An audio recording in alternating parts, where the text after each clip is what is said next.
Hello, Suzy Vance from Creating from the Heart, and I'm here with Brealon Hervy, who is the owner and operator of Social Q Barbecue.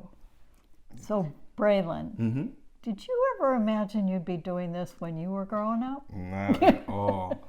I had always had dreams of having a business, owning a business. As I grew up, we were always in the church choir. So I thought it was going to be a recording studio. Oh, you thought you were going to do what I'm doing. Yeah. And then, so we get to college. I do 2 years of college. I had never trained vocally, though. Did you have to train vocally to be a... as you get into college, they force you to have a field that you're going to go into. Yes. Or some kind of background. So I did 2 years at IU South Bend, and I did business ed as my major and music as my minor. Well, the second year in, they said they didn't have what I was looking for anymore. So I ended up transferring over to VU, Valparaiso University, and switched my majors to music industry with a focus in voice. Okay. So then I had to start training and performing, and that was just like a whole new world for me because we were doing French, German, Italian, singing different songs. So I mean, that was just part of it all. So it was a bit of a difference, and I've got a bit of stage fright. You did? Oh, yeah. I got a lot of it. So, but you have to perform in front of class. Yes. In order to pass. So we made it. You made it. We Good. made it. Graduate from college, start doing little shows here and there. Karaoke was my way to get away from the stage fright. It didn't really help. That's good. Oh, But really? it didn't really help. But I just never found the avenue for a recording studio in this area. I actually did. There's a church, I believe it's Calvary, that's in Valparaiso. They had a recording studio in the church. We helped actually build some portions of it. Ended up doing a children's Christian commercial. We were background singers and voices for that. But just like I said, we never really found anything in this area that would help support that. Got it. So, up and Life downs. goes on. Yep, up and downs. Different jobs we tried, and then... How did this show up? About 2014-ish or so, I had already bought my house the year prior. You got family, you got a cook. I've got a little girl. She's 12 now. So I started doing barbecue and stuff. And then I got into weightlifting and training. So to keep from doing the same meals over and over, I start playing around on the grill. And then, social media age, you post videos, pictures, and people are like, well, we want to try it. So one day, just at that point, I was working at Sherwin-Williams here in Michigan City. And I took some money out of the check, bought some product, sold it, we sold out. And then the next week, we tried it again, we sold out again. And I'm like, okay, well, maybe we're on to something here. So here we are, technically 5 years later. I think this was September in 2017 was when we first did it. So we've been going for 5 years now. And you're doing good. Yeah, we're doing pretty good. I like this. And so tell me about the name. So actually, like as we're sitting here on the couch, it kind of was like this. I was in the kitchen one day because when we started, it was going to be called True Barbecue. And then we were sitting on the couch. Well, I was sitting in the house and I had 3 or 4 people sitting in the living room. I had a big sectional and they were just in there talking. Random people, don't know each other, but the communication, socializing, and it's just Social Q popped up. And here we are. Amazing. So they love the name, and I think it's kind of like now with downtown Michigan City, I think everything has social in it or something. So it appears that it does. It works. And it's definitely growing. Yes, definitely It's so. definitely Growing. We're in a rough position right now because it's slow times having the food winter. truck. Well, that too, but even before slow times, having the actual food trailer, we don't have a commissary, so we cook and make everything fresh every day. So store runs, all that, it's all every day. It's the same thing. I just recently looked at how many times I've been to just GFS alone this year, and it was over 370 times. Oh my gosh. Yeah, so it's a lot of driving back and It's forth. a lot. So we're working on trying to figure out how to get our commissary or even our brick and mortar restaurant up and running so that we can take a little bit of the weight off of that, get the deliveries to us, have storage, be able to do larger events and stuff like that with a little bit more ease. More ease. Yeah, I'm all for more ease. For sure. This is good. So how do people find you? So we've got our social media streams, which is we've got Social Q Barbecue and Catering on Facebook. The same thing on Instagram. We just recently started on TikTok as well, and I'm working on getting Snapchat. And I need a breather before I start with the Twitter. I think you need a breather to wait for Twitter to shape up and get its act together. For sure, because they're going through some rough times right now. Don't go there. And then also, too, we're working on, we've got a website, it's Social Q Barbecue, that's bbq.com. So we're working on that and trying to get it more of a streamlined where you can go to the website, you can order while we're out doing our catering, doing our pop-ups days, or you can either set up for our catering as well, too. Wouldn't it be amazing if you could just have online orders and have delivery? And so we are on DoorDash, so we use DoorDash, but with these delivery systems like that, they only work when you're at a certain location. So you can't switch them to where, for instance, right now we're at 2824 East Michigan Boulevard, which is Reprographic Arts. Yes. We usually are there Tuesday, Wednesday, Thursday from 11 a.m. to 4 p.m., but we can only use DoorDash there. So if we were to go to, let's say, we're working on a spot on 7th and Franklin in Michigan City as well, but if we go there, we can't use the DoorDash, because they won't allow us to change the address of where our physical location so that the drivers will show up, pick up the product, and take it to the customers. Oh, this is very complicated. It is. We do have online ordering, and that website is so long, I'm just going to say go to our social media sites and you can find those, that one. But and that's kind of tricky too, because it has our base address on that one. So when people click it, they think that's where you go to pick up. Because DoorDash has the option where you can order and then pick it up as well too. But the online ordering lately has been really big for us. People just order in and say they come pick it up, and it's just been going crazy. And especially because you can pick it up and set your time frame of when you want to get it. So it's been really good for us. So you gotta have somebody there all the time. Oh yes. Right. Yes, indeed. So what's happening at 7th and Franklin? So I met a gentleman, I think it was last year, by the name of Bob Lake. He owns property there, and he has an easement on the lot that's on the corner of 7th and Franklin. So we finally got it approved. I believe the RDC is actually over the easement in that property. So we got it approved to use that property. He built us a concrete slab, gave us electric and water.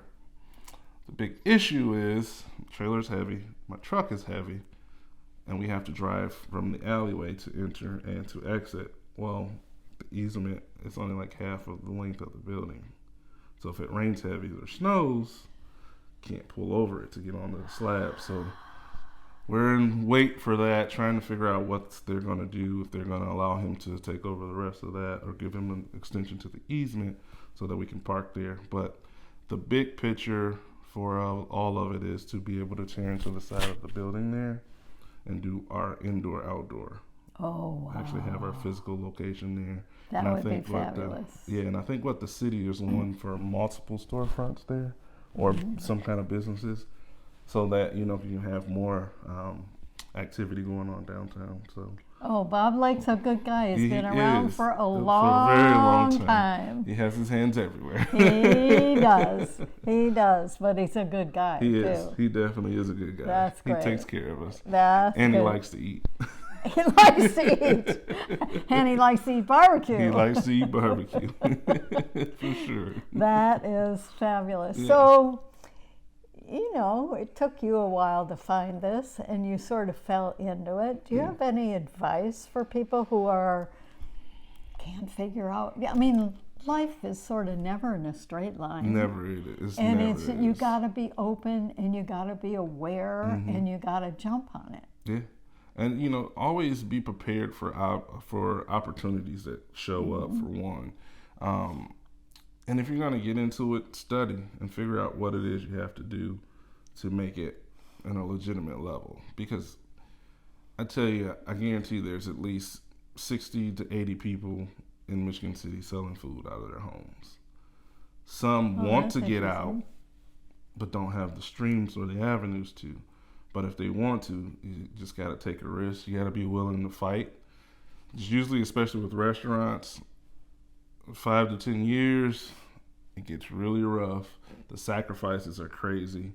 And you have to, okay, I need to pay this bill so we can stay in business. This one's got to wait. And, you know, this one's going to be closed. I might lose my house. I got to pay that one now. So, I mean, you got to be really willing to commit to this thing because it's not easy.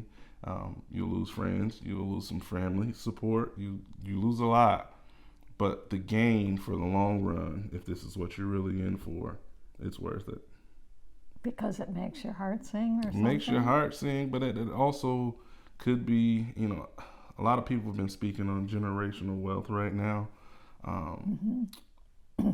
But it's a little deeper than that because in order for generational wealth to work, you actually have to have the discipline instilled into the people who you leave the wealth to. Because you can give someone $1 million and they can lose it tomorrow. That's like the people who win the lottery. It's just And like it's just everybody's gone. on them. Yep. So, you know, it's like you also have to be disciplined enough financially, disciplined enough mentally to control something like that. Because if you've never had it and then it's in your lap, you can really go crazy. You can you mess can mess a yourself lot up. of stuff up. Definitely can mess a lot of stuff up. But you just really have to learn the ins and outs of the business. Even if you have people looking over your financials, looking over your ordering, stuff like that, you always need to have your hands in there and understand what you're doing and what's going on. Because if you don't, no one's going to really care about it the way you do. And you can lose it without even knowing it. Thinking you're doing everything the right way, paying your bills, your taxes, paying the vendors, anything like that. Just one stumble could bring it all And down. you have to have good people working with you. You do. You definitely do. And that takes an amazing skill. Yes, it does. Yes, it does. Because you don't, I mean, there are a lot of restaurants around here who I guess are having trouble keeping chefs and stuff like that. Definitely. And the chefs, they deserve, because if they really are involved in the business as far as creating the meal items, letting you know what ingredients they need for them to create their meals, and learning and knowing how to plate items so that they are actually attractive, not only visually, because a lot of people are visual eaters. Mentally, like once it's visually there, the actual quality of the product has to match that.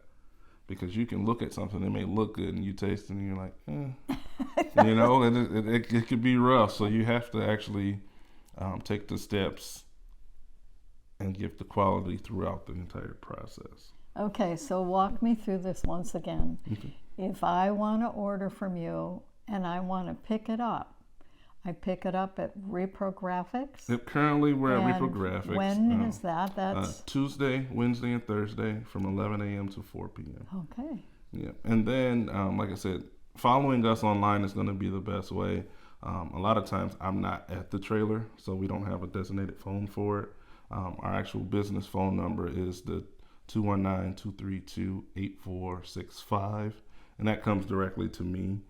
Sometimes if I'm available, I can answer and I can get the order to the guys, but often I'm not there or I'm out running around getting more stuff. So it's best to either show up or you can order online or DoorDash. Okay, and so when you show up, you can show up and choose then. Yep. Okay. Yep, you can get right at the window. That's the most efficient way. I got it. Okay. Well, I certainly hope Social Q Barbecue does really well. Thank you. And it's kind of, it's rough because we've got other barbecue places and people always ask, what do you think about the competition? And I'm like, but my thing is I'm when just it comes into to my business, stuff. you focus on your own business. You support them just as like you would hope they would support you, because it's small business. If they're doing what you're doing, you understand that What it's they're not going easy. through, Yeah, so right. it's not easy. So you really just focus on your quality, put your heart into the product, because a lot of people don't understand or believe that what you feel and the way you operate when you're creating an end product, it comes out on the end of that. All the energy All you of put it's in it. there. That's It's right. just really all in there. That's So right. like Thanksgiving, we just did 22 turkeys. It was rough, but the end results all came out. I got the calls like, "Hey man, that was the best turkey I ever had. I don't eat turkey. Oh my God, I never had a smoked turkey." So those all come in, and you freak out the whole time, but they don't understand. Some of that care and that emotion goes into that end product. Absolutely. Did you ever see a movie called Water for Chocolate? I have not. Well, you need to. Okay. Because it is all about two Hispanic young women who are the daughters of an older woman, and one of them is getting married, Okay. and the other one falls in love with the person that she's getting married to. Okay. But she has to be the spinster and take care of her mother. And it's a whole story about creating the wedding cake, and the whole time the older daughter is creating the food for the wedding. Okay. She's crying her tears into the yeah. food. Yeah. And at the wedding, they all cry. Yeah. You've got to see this movie. I can feel that. I can feel the emotions. I definitely understand Yeah, that. yeah. For sure. All right, so let's support Social Q Barbecue Yes, yes. in Michigan City. Thanks for listening. Creating from the Heart, the Artistry of Living with Brealon Hervy.